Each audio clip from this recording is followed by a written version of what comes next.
వారు అత్యంత పవిత్రమైన వంశానికి చెందినవారు, ఉన్నతమైన కుల గౌరవం కలవారు. అరబ్బులందరూ వారి సేవలో తరిస్తారు. వారి ఆజ్ఞతో చెట్లు నడిచి వచ్చాయి, రాళ్ళు మాట్లాడాయి. వారి వేలి సైగతో చంద్రుడు రెండు ముక్కలైంది. మిరాజ్ పయనపు రాత్రి జిబ్రీలై వారు ప్రవక్త వారి వద్దకు వచ్చారు. అల్లా వారిని తన సామీప్యానికి ఆహ్వానించాడు.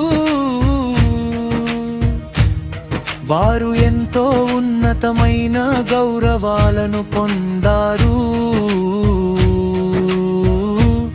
అల్లా వారి ఉమ్మత్ అనుచరుల గత పాపాలను క్షమించి అనుగ్రహించాడు. అల్లాహు అల్లాహ్ అల్లాహు అల్లాహ్ అల్లాహు అల్లాహ్ అల్లాహు అల్లాహ్. వారు అత్యంత పవిత్రమైన వంశానికి చెందినవారు, ఉన్నతమైన కుల గౌరవం కలవారు.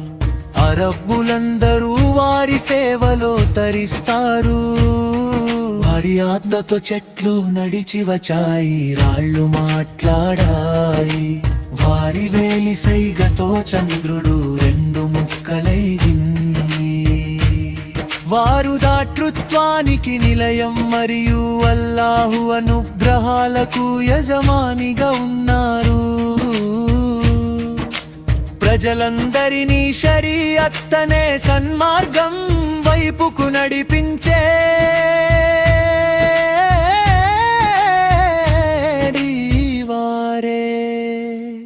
ప్రవక్త వారి ప్రకాశవంతమైన ముఖ వర్చస్సు అనే కాంతితో వేకువ ఉదయించింది. వారి నల్లని ముంగురుల నీడతో రాత్రి చీకటిగా మారింది. గౌరవంలోనూ గొప్పతనంలోనూ వారు మలాయికల దూతల కన్నా ఉన్నతమైన స్థానంలో ఉన్నారు. సన్మార్గపు బాటలను వారు మనకు చూపించారు. అల్లాహు అల్లాహు అల్లాహు అల్లాహు. ఈ విధంగా మనము ముహమ్మదు నబీ సరారే మన నాయకులు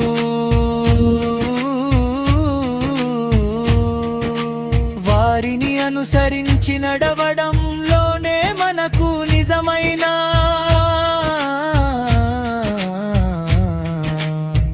గౌరవం లభిస్తుంది. అల్లాహు అల్లాహు